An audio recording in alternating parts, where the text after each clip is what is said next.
Hello and welcome to Cinemaine, where we take a look at films that are connected to Maine, whether they be set in Maine, filmed in Maine, or have any other loose connections to the state of Maine. And today we are looking at the 1995 miniseries The Langoliers, based off of the novella by Stephen King and directed by Tom Holland. Wait a minute, Spider-Man didn't direct this! He couldn't have, he wasn't even born yet! There, that's the real director, the guy who made Child's Play. The novella was written by King for the 1990 anthology book 4 Past Midnight, and was adapted in a two-part miniseries that aired on ABC back in May 1995. The cumulative runtime of this miniseries is at the 3-hour mark, so much like Salem's Lot, this could be watched as a movie. From the get-go, you can already tell that one of the things that connects The Langoliers to Maine is of course the fact that it's based off of a novella from a Maine author, via Stephen King. King also has a cameo near the beginning of the third act of this film, which occurs when Craig Toomey is hallucinating at an airport runway. He hallucinates that he's at an important business meeting that he's supposed to go to. The character King plays in said hallucination asks Craig how much money he's made for them, to which he replies in a very over-the-top fashion. On top of that, a major plot point in this film involves a flight that's supposed to be heading from Los Angeles to Boston getting redirected to King's real-life hometown, Bangor, Maine.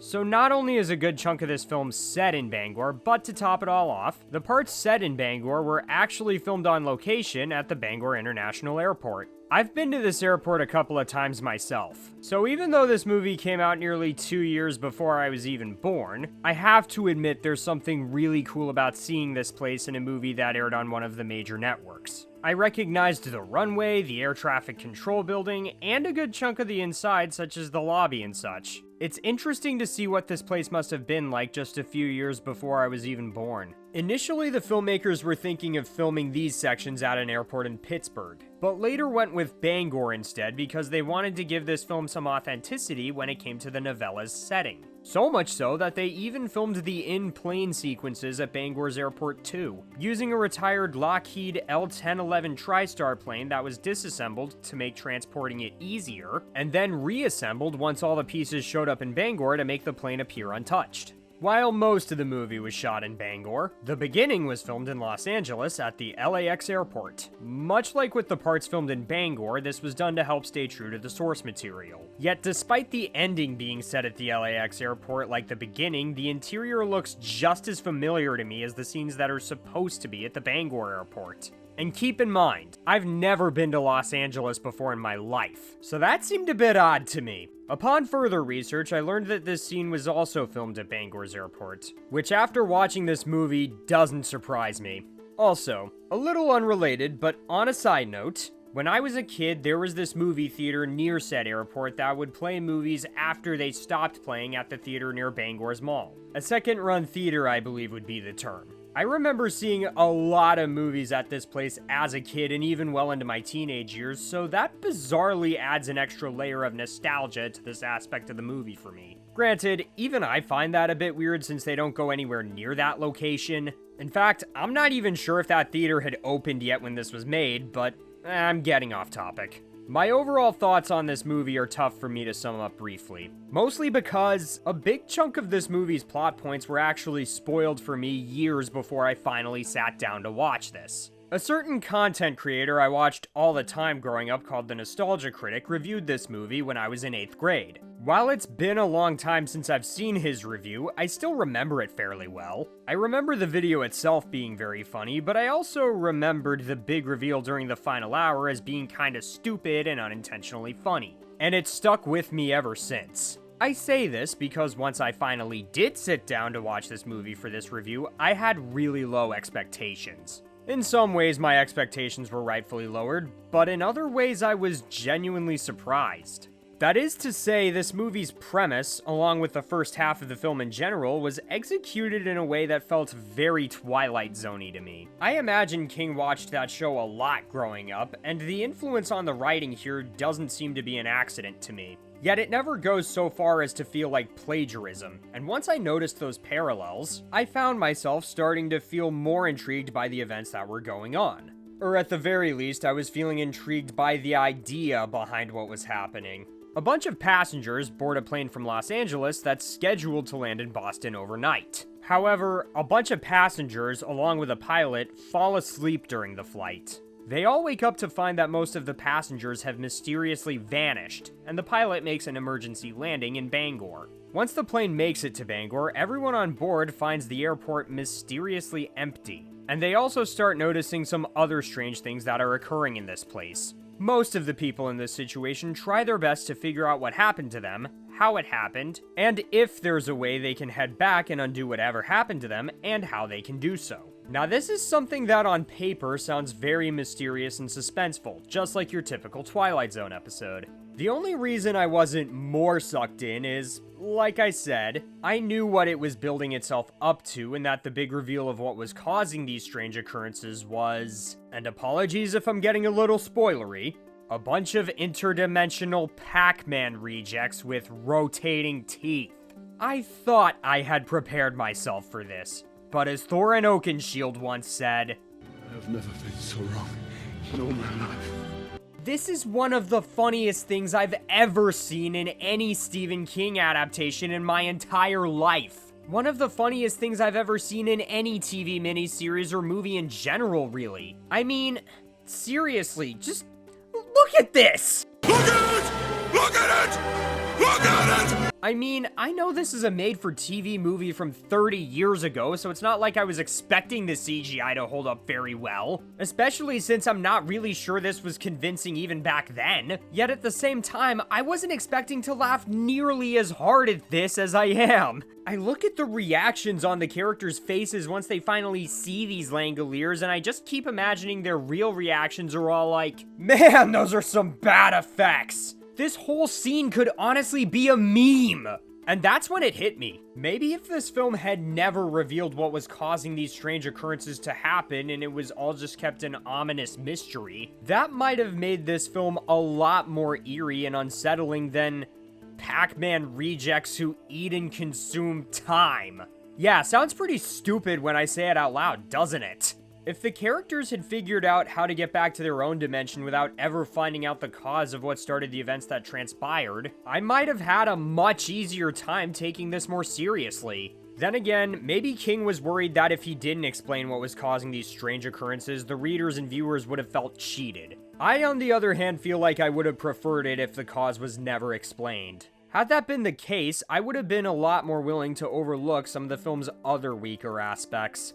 Speaking of which, the acting in this is not great. I guess I shouldn't be surprised considering this is essentially a really long made-for-TV movie. I will, however, give credit that the one guy who does manage to give a decent performance is David Morse as the plane's pilot. I've liked this guy in other things, and this is the one character I was able to consistently take seriously throughout the entire film. But then again, I might be biased on account of the fact that David Morse actually bothered to pronounce Bangor's name correctly. Now we're heading to Bangor, Maine. I am so indebted to you for that, David Morse. I really am. I can't express enough how annoying it is every time I hear someone who isn't from Maine say Bangor when talking about Bangor. This means the world to me. So if by any chance you are watching this, David Morse, thank you for getting Bangor's name right. I deeply appreciate that.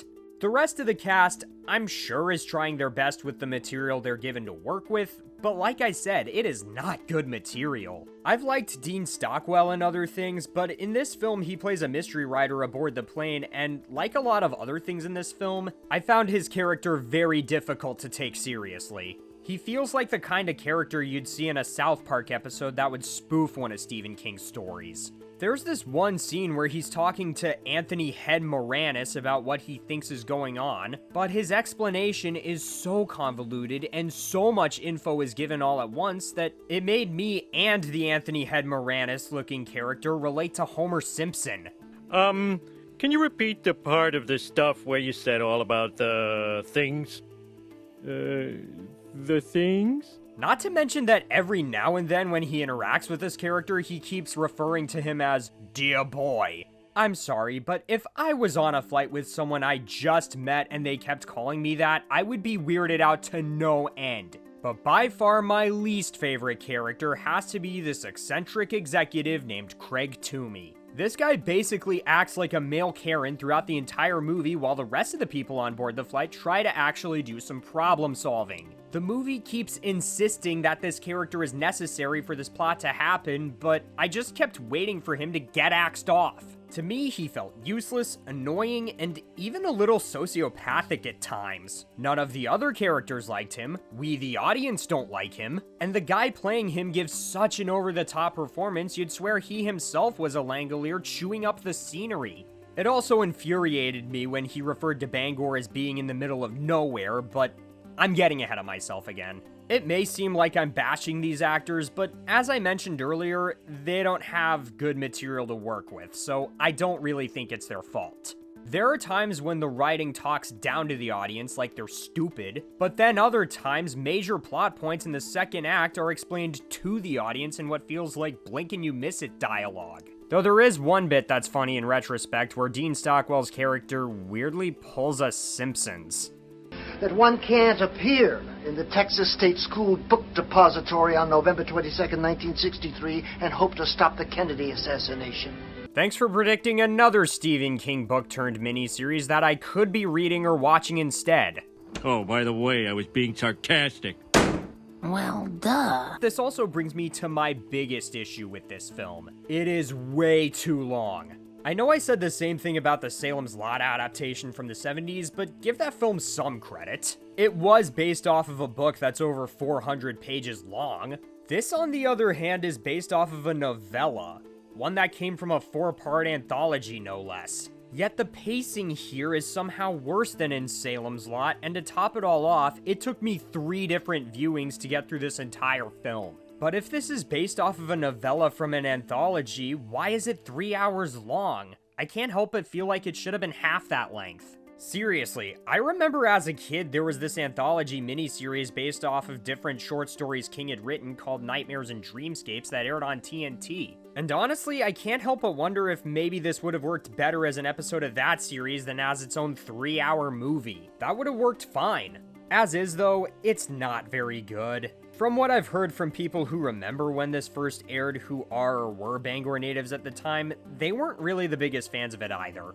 I've been told everyone was excited to watch this because it was a big Hollywood production that was filmed in the area, but then when they finally saw the second part of this, they were like, really? That's what we were getting all excited about? Finding that out doesn't surprise me. I guess maybe if you're a diehard Stephen King fan and are as curious to see an adaptation of his works that's actually filmed in his hometown like I was, you might get a kick out of this. But if you want to see an unnerving sci-fi thriller that involves an airline flight, I say skip this film and go watch Donnie Darko instead. That film succeeded at what this film tried to do. In less than 3 hours, too. Man, this Stephen King miniseries from a director who started a slasher franchise had way more in common with the previous film I reviewed than I thought it would. I should really mix it up a bit. Perhaps something that's kinda spoopy, but a lot less King-oriented. Maybe something from my childhood.